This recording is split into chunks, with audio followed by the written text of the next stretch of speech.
বাংলাদেশের উপর 20% পাল্টা শুল্ক যুক্তরাষ্ট্রের। কূটনৈতিক বিজয় বলছেন প্রধান উপদেষ্টা।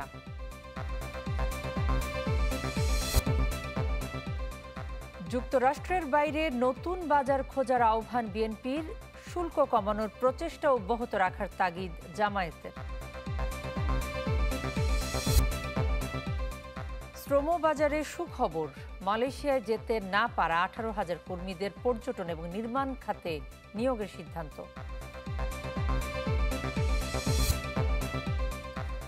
রাজনীতিতে বিভেদ ভুলে আলোচনার টেবিলে বসা ইতিবাচক, সংকট সমাধানে এই চর্চা ধরে রাখার আহ্বান। এবং যুক্তরাষ্ট্রের নিউ ইয়র্কে পুলিশ কর্মকর্তা দিদারুলকে শেষ শ্রদ্ধা, সাহসিকতার অবদানকে স্মরণ।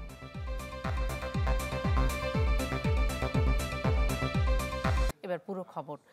বাংলাদেশ থেকে আমদানি করা পণ্যের উপর পাল্টা শুল্ক কমিয়ে 20% নির্ধারণ করেছে যুক্তরাষ্ট্র। বৃহস্পতিবার এই সংক্রান্ত নির্বাহী আদেশে স্বাক্ষর করেন ডোনাল্ড ট্রাম্প। পাল্টা শুল্ক নামিয়ে আনাকে কূটনীতিক বিজয় বলছেন প্রধান উপদেষ্টা ডক্টর মোহাম্মদ ইউনূস।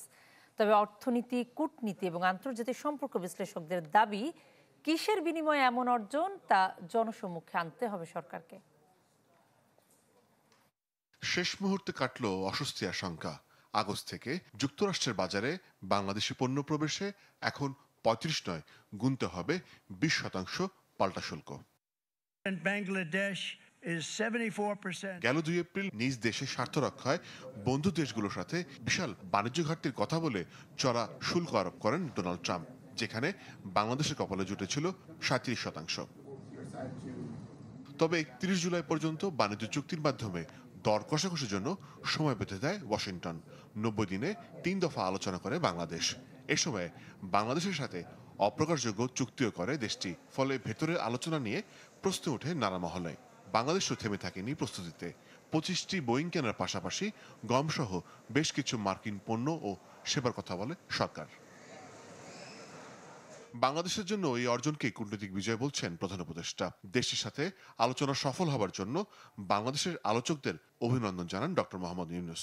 বলেন, এই অর্জন বিশ্ব দরবারে কেবল বাংলাদেশের ক্রমবর্ধমান শক্তিকে তুলে ধরে না, বরং বৃহত্তর সুযোগ, স্থায়ী সমৃদ্ধির দ্বারও খুলে দেয়। এক বিবৃতিতে জাতীয় নিরাপত্তা উপদেষ্টা খলিলুর রহমান বলেন, আলোচনায় জাতীয় স্বার্থকে গুরুত্ব দেওয়া হয়। সর্বোচ্চ অগ্রাধিকার ছিল পোশাক শিল্পে। এর পাশাপাশি মার্কিন কৃষিপণ্য কেনার বিষয়েও প্রতিশ্রুতি দেওয়া হয়। বিশ্লেষকরা বলছেন, আঞ্চলিক প্রেক্ষাপটে বাংলাদেশকে 20% পাল্টা শুল্ক দিতে হবে। সুখবর বটে, তবে কিসের বিনিময়ে এমন অর্জন তা জনসম্মুখে আনতে হবে সরকারকে। 37 থেকে 35 এবং বিশেষ করে 35 থেকে এখন যখন 20-এ আসলো, এটা আসলে এমনি এমনি আসেনি। আমরা জানি যে ট্রাম্প ট্যারিফ বা ট্রাম্প প্রশাসন এই পুরো ট্রাম্প ট্যারিফটাকে আমেরিকার প্রাপ্তি কি হতে পারে সেইটার একটা এন্ট্রি পয়েন্ট বা সেইটার একটা হার্ড নেগোশিয়েটিং টুল হিসেবে ব্যবহার করেছে। যাদের সাথে বাণিজ্য ঘাটতি আছে তাদের সাথে যেন তারা বাণিজ্যের ঘাটতিটা পূরণ করতে পারে, সেই জন্য তারাও বেশি করে এই দেশগুলোতে পণ্য রপ্তানি করতে আগ্রহী হবে। কিন্তু এটা খেয়াল রাখতে হবে যে আমরা শুধুমাত্র মার্কিন যুক্তরাষ্ট্রের সাথে ব্যবসা করি না, অন্যান্য দেশের সাথেও করি। কাজেই এমন কোনো সিদ্ধান্ত যেন আমরা না নেই যে সিদ্ধান্তে অন্য দেশের কাছ থেকেও আমরা আমাদের এই ধরনের যে সুবিধাগুলো আছে সেগুলো যেন ভারসাম্য না হারায়। বাংলাদেশ এই ক্ষেত্রে কতটুকু ছাড় দিয়েছে সেটা নিয়ে একটু বিস্তর আলোচনা হওয়াটা জরুরি, ট্রান্সপারেন্সি এবং অ্যাকাউন্টেবিলিটির জন্য।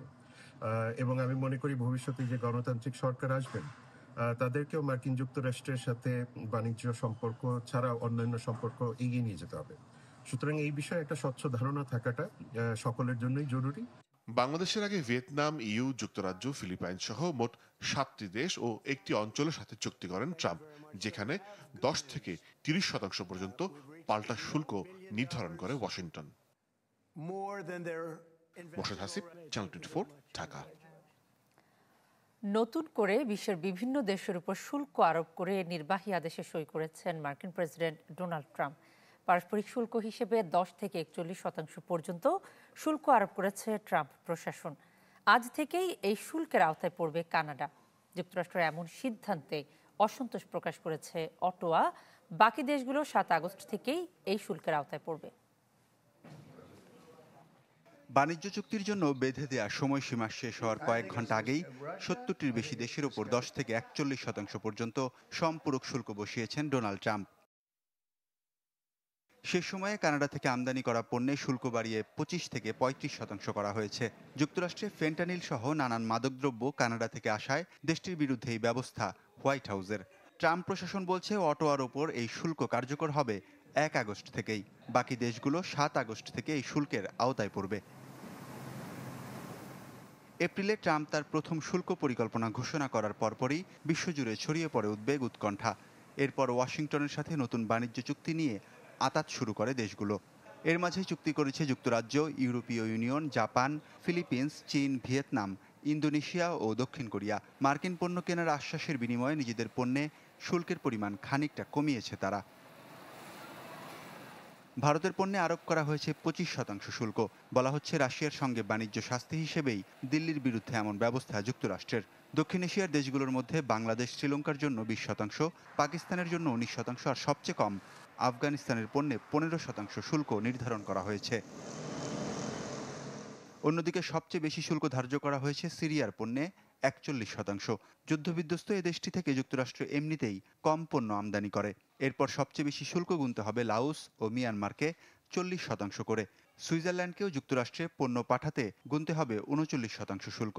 ইরাক, সার্বিয়ার জন্য 35% আর লিবিয়া, দক্ষিণ আফ্রিকার পণ্যে 30% শুল্ক ধার্য করেছেন ট্রাম্প। কিছু দেশ আপাতত তার হাত থেকে ছাড় পেয়েছে। এর মধ্যে রয়েছে মেক্সিকো। প্রতিবেশী এই দেশটির পণ্যে শুল্ক আরোপ ফের 90 দিনের জন্য স্থগিত রেখেছেন রিপাবলিকান এই প্রেসিডেন্ট। তালিকায় যেসব দেশের নাম নেই তাদের জন্য আগেই ধার্য করা 10% শুল্ক বহাল থাকবে। শুল্ক এড়াতে রপ্তানিকারকরা তৃতীয় কোনো দেশের মাধ্যমে পণ্য যুক্তরাষ্ট্রে পাঠালে তাদের গুনতে হবে 40% শুল্ক।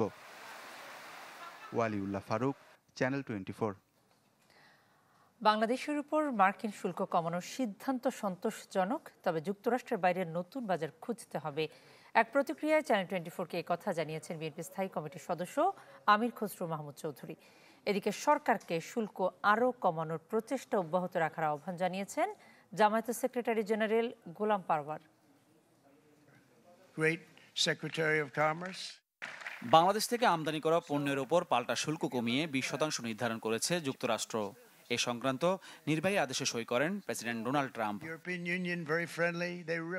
এ নিয়ে চ্যানেল 24-কে বিএনপি স্থায়ী কমিটির সদস্য আমির খসরু মাহমুদ চৌধুরী বলেন, পাল্টা শুল্ক 35 থেকে 20% নিয়ে আসাটা কিছুটা সন্তোষজনক, তবে যুক্তরাষ্ট্রের বাইরে নতুন বাজার খোঁজার আহ্বান জানান তিনি।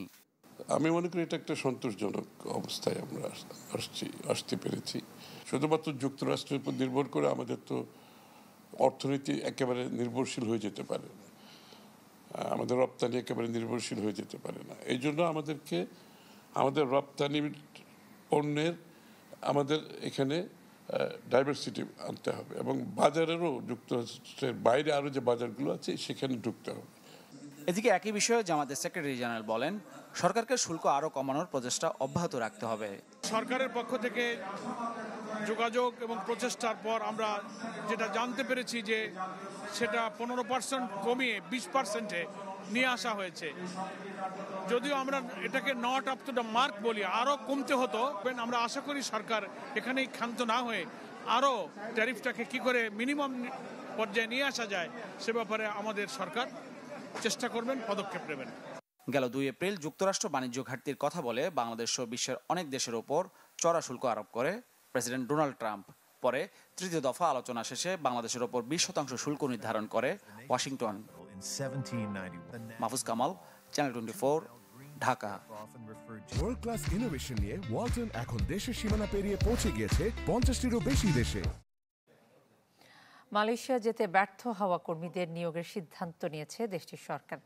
দেশটিতে থাকা বাংলাদেশ হাই কমিশন জানায়, মালয়েশিয়া যেতে না পারা কর্মীদের মধ্য থেকে পর্যটন এবং নির্মাণ খাতে নিয়োগ করবে দেশটির সরকার। এই কর্মীরা বাংলাদেশের সরকারি রিক্রুটিং এজেন্সি বোয়েসালের মাধ্যমে মালয়েশিয়ায় কাজের সুযোগ পাবেন। গেল বছরের 31 মের মধ্যে মালয়েশিয়ায় প্রবেশের সময়সীমা বেঁধে দেয় দেশটির সরকার। সে সময় মালয়েশিয়াগামী কর্মীরা 4 থেকে 5 লাখ টাকা দিয়েও দেশটিতে যেতে পারেনি।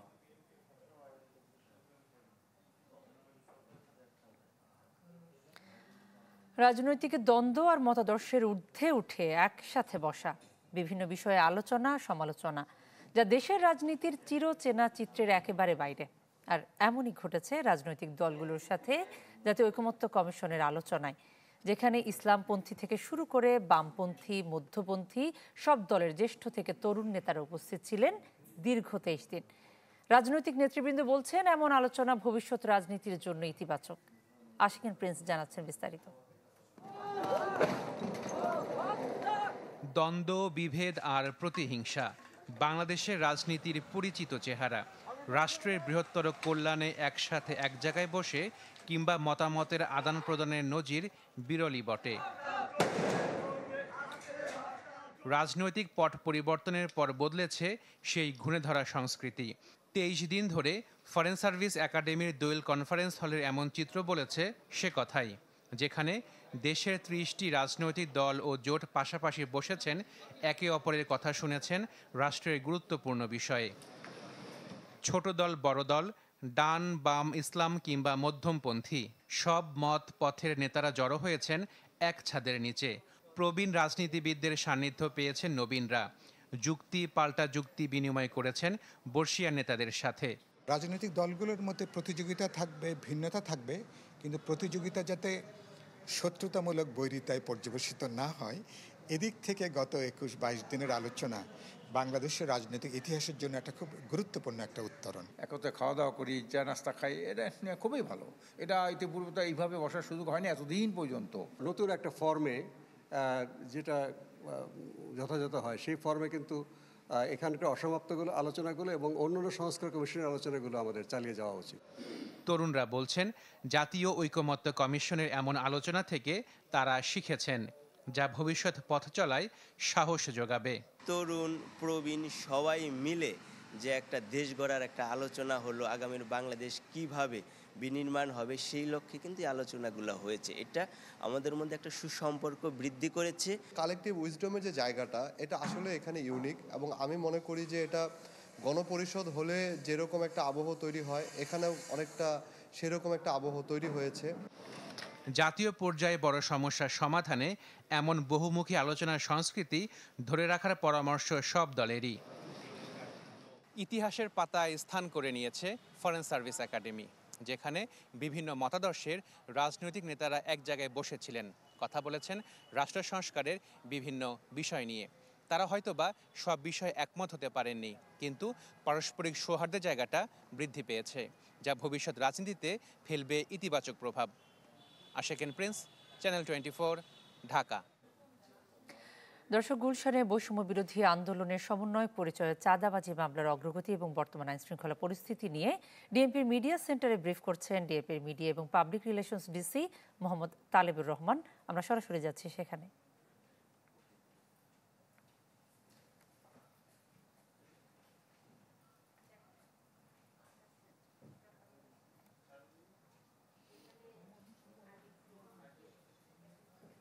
যাদের বিরুদ্ধে সুনির্দিষ্ট অভিযোগ রয়েছে, এই গোয়েন্দা তথ্যের ভিত্তিতে আমরা আটকগুলো করছি। আমরা কোনো গণগ্রেফতার বা হয়রানিমূলক কোনো গ্রেফতার করছি না। ধন্যবাদ। আর এটা আমাদের কিছু গোয়েন্দা তথ্য রয়েছে, এই লোকগুলা বিভিন্নভাবে সংগঠিত হয়ে রাজধানীতে অস্থিতিশীলতা সৃষ্টি করার চেষ্টা করছে, তার প্রেক্ষিতে তাদেরকে গ্রেফতার করা হয়েছে।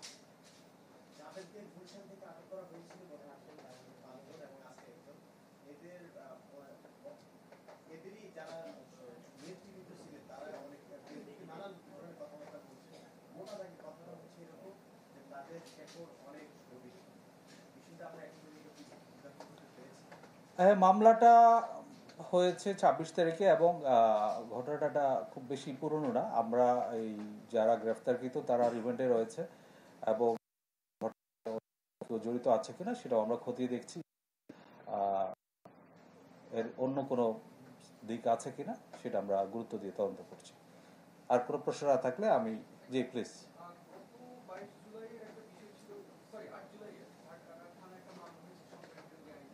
জি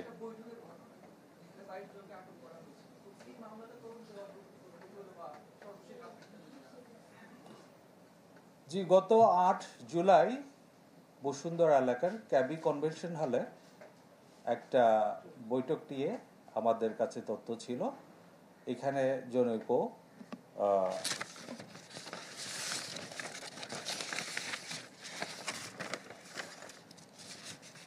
শামীমা নাসরিন শম্পা নামে একজন, উনি একটা প্রতিষ্ঠানের নাম দিয়ে এখানে বিদেশি লোক পাঠানোর নাম করে বিভিন্ন ধরনের প্রফেশন, বিশেষ করে তারা রাজমিস্ত্রি, কার্পেন্টার, ইলেকট্রিশিয়ান এসব লোককে বিদেশে পাঠাবে এবং সেখানে তাদেরকে প্রশিক্ষণ প্রদান করা হবে এই নামে কেবি কনভেনশন হলটা ভাড়া করে। এবং এখানে আমাদের কাছে যে পরবর্তীতে তথ্য পাওয়া গেছে, এখানে বিভিন্ন ষড়যন্ত্রমূলকভাবে তাদেরকে আনা হয়েছিল এবং এই প্রেক্ষিতে গত 13ই জুলাই রাজধানীর ভাটারা থানায় একটা মামলা করা হয় এবং এই ঘটনার সাথে জড়িত থাকার অপরাধে ইতিমধ্যে 22 জনকে গ্রেফতার করা হয়েছে। এটা আমরা খুব গুরুত্ব দিয়ে তদন্ত করে দেখছি এই ঘটনার অন্য কোনো দিক আছে কিনা এবং এটার প্রকৃত রহস্য কি এবং কারা কারা এর পেছনে দায়ী। ধন্যবাদ সবাইকে। দর্শক, বর্তমান আইন শৃঙ্খলা পরিস্থিতি এবং সমন্বয় পরিচয়ে চাঁদাবাজি মামলার অগ্রগতি সম্পর্কে ডিএমপি মিডিয়া সেন্টারে ব্রিফ চলছিল। আমরা এতক্ষণ সরাসরি ছিলাম সেখানে। জুলাই সনদ এবং ঘোষণাপত্রের দাবিতে শাহবাগ মোড় অবরোধ করে বিক্ষোভ করছেন শিক্ষার্থীরা। আন্দোলনকারীরা জানান 24-এর গণঅভ্যুত্থানের চেতনা বাস্তবায়নে জুলাই সনদ এবং ঘোষণাপত্র জরুরি। কর্মসূচিতে পুলিশের কাছ থেকে অসহযোগিতার অভিযোগ করেন তারা। জুলাই শহীদ ও যোদ্ধাদের স্বীকৃতি এবং আহতদের চিকিৎসা সহ আজীবন সম্মানজনক ভাতা নিশ্চিতের দাবি করেন তারা। এছাড়া ফ্যাসিবাদ মাথাচাড়া দিয়ে না উঠতে পারে এমন সংবিধানের আকাঙ্ক্ষা জানান।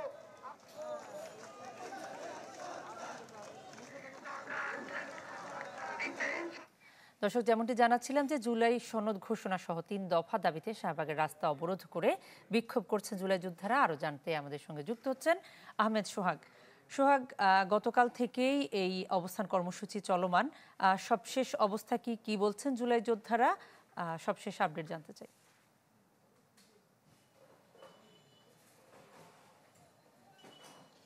কলা, জুলাই যোদ্ধারা গতকাল থেকে অর্থাৎ গত 2 দিন ধরে কিন্তু রাজধানী শাহবাগ মোড় অবরোধ করে তারা এখানে অবস্থান নিয়েছেন এবং তারা জুলাই ঘোষণাপত্র এবং জুলাই সনদের দাবিতে এখনো কিন্তু অবস্থান তারা ওখানে করছেন। যার প্রেক্ষিতে শাহবাগ যে মোড়, এই মোড়ের পাশে যে 4টি সড়ক রয়েছে, 4টি সড়কে কিন্তু যেই সমস্ত যাত্রীরা এই সড়ক চলাচল করছেন তারা কিন্তু ব্যাপক দুর্ভোগ পোহাচ্ছেন। কিন্তু আমরা শাহবাগ মোড়ের পাশে জুলাই ঘোষণাপত্র এবং জুলাই সনদের দাবিতে আপ বাংলাদেশ অর্থাৎ ইউনাইটেড পিপল বাংলাদেশ নামক যে নতুন রাজনৈতিক প্রেসার ক্রিয়েটকারী গ্রুপ রয়েছে, সেই সংগঠনের একটি সমাবেশ এবং গণজমায়েত চলছে।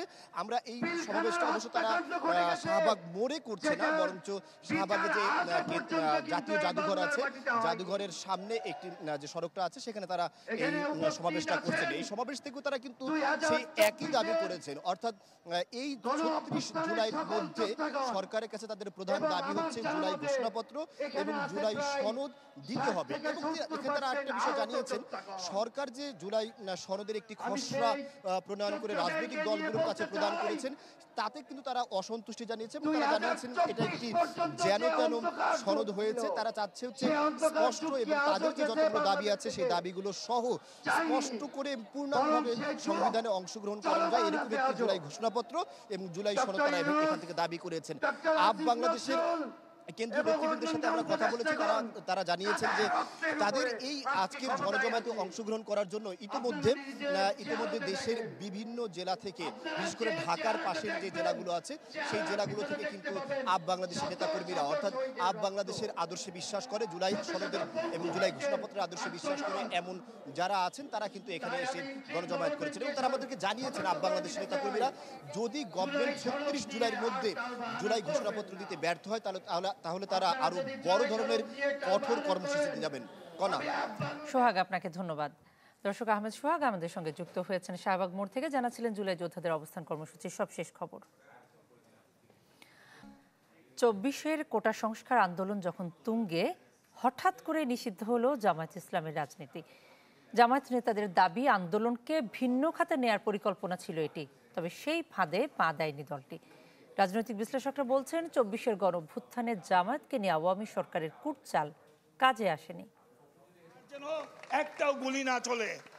32 জুলাই অর্থাৎ 1 আগস্ট 2024 পুলিশের গুলিতে নিহত ছাত্র জনতার স্মরণে সারা দেশে চলছিল রিমেম্বারিং আওয়ার হিরোজ কর্মসূচি।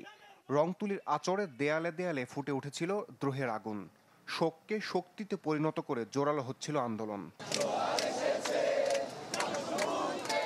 অবস্থা বেগতিক দেখে তখন নতুন কৌশল নেয় শেখ হাসিনা সরকার। গণমানুষের আন্দোলন থেকে দৃষ্টি সরাতে হুট করে নির্বাহী আদেশে নিষিদ্ধ করা হয় জামাত ইসলামের রাজনীতি। জামাত বলছে, ছাত্র জনতার আন্দোলনের গতিপথ ঘুরিয়ে দিতে যে ফাঁদ পেতেছিল আওয়ামী লীগ, তাতে পা দেয়নি দলটি। কারণ প্রতীক ও নিবন্ধন হারানোর পর নতুন করে হারাবার কিছুই ছিল না। এটাতে ক্ষমতাসীন দলের একটা আন্দোলনকে ভিন্ন ট্র্যাকে নিয়ে যাওয়ার জন্য একটা ফন্দি, এটা আমরা একেবারে তৃণমূল পর্যন্ত বার্তা দিয়েছি। এই জিনিসটাকে সামনে রেখে আমাদের দল নিষিদ্ধের বিষয়টাকে আমরা অগ্রাধিকার দিইনি, আমরা দিয়েছি সরকারের প্রথম। আমরা খুব বিস্মিত হলাম। জামাত শিবিরকে নিষিদ্ধ করার দাবি তো অনেক আগের থেকেই একটা বিরোধী শক্তি করেই আসছিল, কিন্তু এই সময় কেন? হতে পারে তাদের সোর্স বা তাদের এজেন্সি তারা হয়তো মনে করেছে যে এখানে ইসলামী ছাত্র শিবির, জামাত ইসলামী এরাই হচ্ছে এমন এক শক্তি যাদেরকে কেনা যাচ্ছে না, আপোষ করা যাচ্ছে না, গুলি করে নিঃশেষ করা যাচ্ছে না। রাষ্ট্রবিজ্ঞানী অধ্যাপক ডক্টর জিন্না তারা বলছেন, বাংলাদেশের রাজনীতিতে জামাত কার্ডের ব্যবহার কম হয়নি, তবে 24-এর গণ অভ্যুত্থানে তার কাজে আসেনি। কখনো শিবির বলে নেই যে আমি শিবির, ছাত্র দলের ছেলেরা বলে নেই আমি ছাত্র দল, বা কোনো মানুষ বলে নেই। সবাই কিন্তু শেখ হাসিনাকে নামাতে হবে এই আন্দোলনে সবাই একমত ছিল। সুতরাং আওয়ামী লীগ যদিও এই উদ্দেশ্য নিয়ে করেছিল, কিন্তু উদ্দেশ্যটা সাকসেসফুল হয়নি। পরিবর্তিত প্রেক্ষাপটে জামাত নিবন্ধন ও প্রতীক ফিরে পেয়েছে বটে, তবে বিশ্লেষকের মতে আগামী দিনেও কৌশলের রাজনীতির গুটি হবে জামাত। ইসলামিক দলগুলো যদি আসতে হয় তাদের সঙ্গে আসতে হবে, আলাদা হয়ে তারা খুব একটা সাড়া ফেলতে পারবে না। রমিজ হুসাইন, চ্যানেল 24, ঢাকা। 1 বছর হয়ে গেলেও জীবন যুদ্ধে অন্যরকম এক লড়াই চট্টগ্রামের জুলাই যোদ্ধাদের, রক্তস্নাত আন্দোলনে আহতদের। স্বাভাবিক জীবনে ফিরতে না পারার যন্ত্রণা প্রতিনিয়তই কুড়ে খাচ্ছে তাদের। পরিবারের ভরণ পোষণের দায়িত্ব যাদের কাঁধে ছিল, তারা পড়ে গেছেন অকুল সাগরে। এমন শত শত জুলাই যোদ্ধার মধ্যে কয়েকজনের দুঃসহ জীবনের গল্প তুলে ধরেছেন ইবেন মীর। ক্যামেরায় ছিলেন আবু জাহেদ। 18 জুলাই 2024, চট্টগ্রাম নগরী বহদ্দারহাট এলাকা।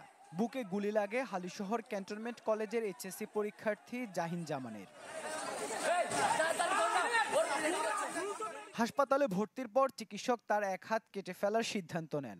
পরে যদিও সেটি রক্ষা পায়, কিন্তু সেটি কার্যত অক্ষম। বুকে রয়ে গেছে বুলেট, যা বের করা আর সম্ভব হয়নি। এই হাত দিয়েই এবার এইচএসসি পরীক্ষা দিচ্ছেন জাহিন। বাসায় ক্যান্সার আক্রান্ত বাবা, মায়ের শিক্ষকতা আর টিউশনির টাকা দিয়েই চলছে পুরো সংসারের খরচ।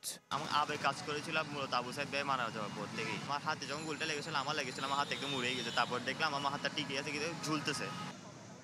জাহিনের মতো আরেক জুলাই যোদ্ধা শুভ হাসান। চট্টগ্রাম বিশ্ববিদ্যালয়ের বাংলা বিভাগের মাস্টার্সের শিক্ষার্থী শুভ চোখে গুলিবিদ্ধ হন 16 জুলাই মুরাদপুরে।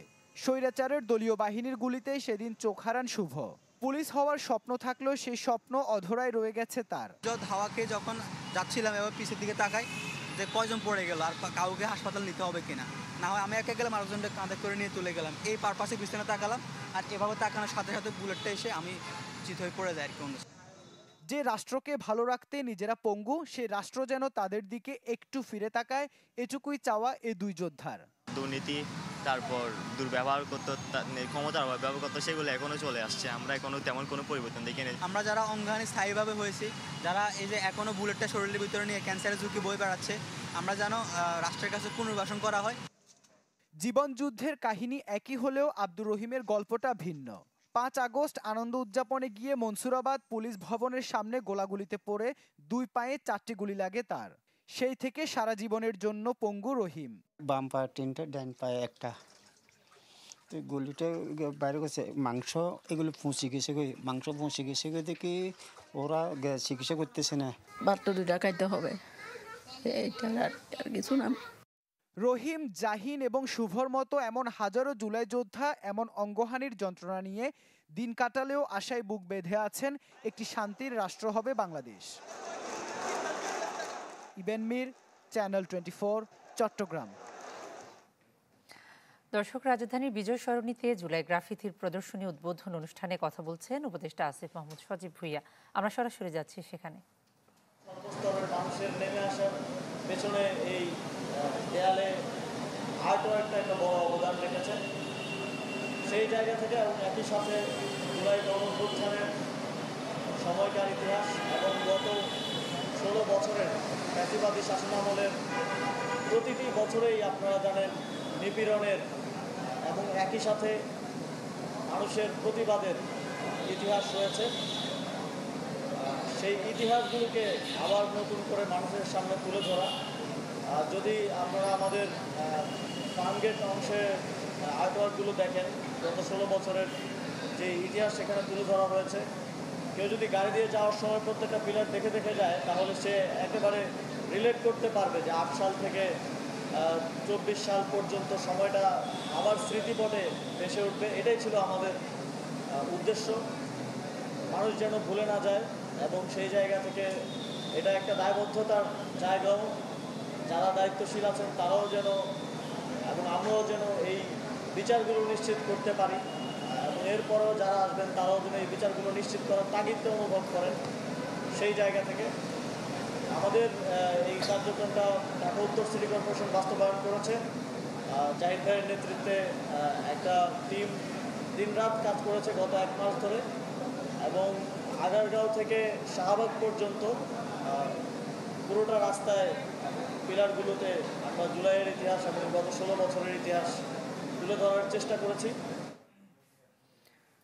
দর্শক, রাজধানী বিজয় সরণিতে জুলাই গ্রাফিতির প্রদর্শনী উদ্বোধন অনুষ্ঠানে কথা বলছিলেন উপদেষ্টা আসিফ মাহমুদ সজীব ভুঁইয়া। আমরা সরাসরি ছিলাম সেখানে এতক্ষণ। রাজধানীর সোহরাওয়ার্দী উদ্যানে শুরু হলো 4 দিনব্যাপী জুলাই জাগরণ কালচারাল ফেস্ট। উদ্বোধন করেন প্রধান উপদেষ্টার প্রেস সচিব শফিকুল আলম। প্রতিদিন সকাল 10টা থেকে রাত 10টা পর্যন্ত চলবে এই আয়োজন। থাকবে গান, চলচ্চিত্র প্রদর্শনী, মঞ্চনাটক, জুলাইয়ের বিভিন্ন আলোচিত ঘটনার ডকুমেন্টারি প্রদর্শনী। এছাড়া অভ্যুত্থানে শহীদ এবং আহতদের গল্প এবং স্মৃতিচারণ হবে। এছাড়া আছে শিশুদের জন্য কিডস জোন এবং বিভিন্ন খেলার আয়োজন। জুলাই জাগরণ কালচারাল ফেস্ট হচ্ছে সোহরাওয়ার্দী উদ্যানে, যেটি জানাচ্ছিলাম। এ বিষয়ে আরো জানাতে আমাদের সঙ্গে যুক্ত হচ্ছেন রমিজ হুসাইন। রমিজ, এই আয়োজনে কি কি থাকছে এবং যারা আসছেন দর্শনার্থী তারা কি বলছেন?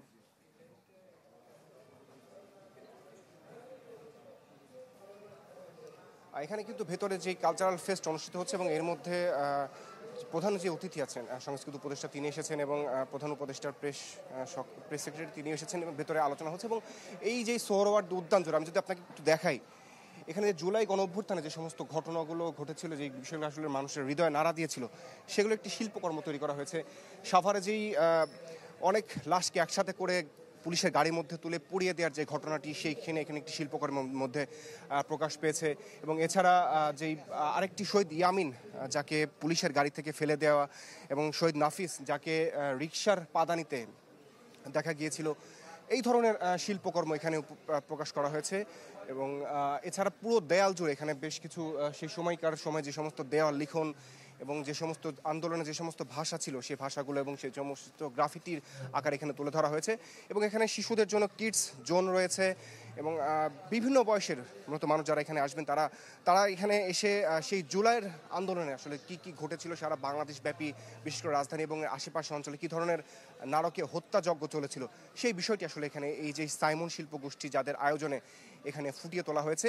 এখন যেহেতু এটি 4 দিন ব্যাপী অনুষ্ঠান, আজকে দুপুরের পরে এটি উদ্বোধন করা হয়েছে এবং অন্যান্য দিন কাল থেকে সকাল 10টা থেকে রাত 10টা পর্যন্ত এই যে অনুষ্ঠানটি সেটি চলবে। এবং এখানে আয়নাঘর বানানো হয়েছে, যেই গত 15 বছর আসলে আওয়ামী লীগ শাসনামলের সময় যে আয়নাঘরের কথা বলা হয়েছিল, সেই ধরনের আয়নাঘর এবং অন্যান্য যে সমস্ত নির্যাতনের যে সমস্ত স্মৃতিস্তম্ভগুলো সেগুলো আসলে এখানে প্রকাশ পাচ্ছে। আর সকাল 10টা থেকে রাত 10টা পর্যন্ত এই যে অনুষ্ঠান হবে, এখানে মঞ্চনাটক এবং বিভিন্ন ধরনের গান এবং ইসলামী যে ধরনের পরিবেশনা, হামনাত, সেগুলোর মাধ্যমে জুলাইয়ের যেই স্মৃতিচারণ সেই বিষয়গুলো এখানে তুলে ধরা হবে এবং আহত এবং নিহত যারা রয়েছেন তাদের সেই স্মৃতিচারণ এবং তাদের কথাগুলো এখানে উল্লেখ করা হবে। তো এই ছিল এখান থেকে সবচেয়ে তথ্য আমার কাছে। রমিজ, আপনাকে ধন্যবাদ। দর্শক, রমিজ হোসেন আমাদের সঙ্গে যুক্ত হয়েছেন সোহরাওয়ার্দী উদ্যান থেকে, জানাচ্ছিলেন জুলাই জাগরণ কালচারাল ফেস্ট আয়োজনের খবর। একটা বিরতির সময় হলো, ফিরছে আরো খবর নিয়ে, সঙ্গেই থাকুন।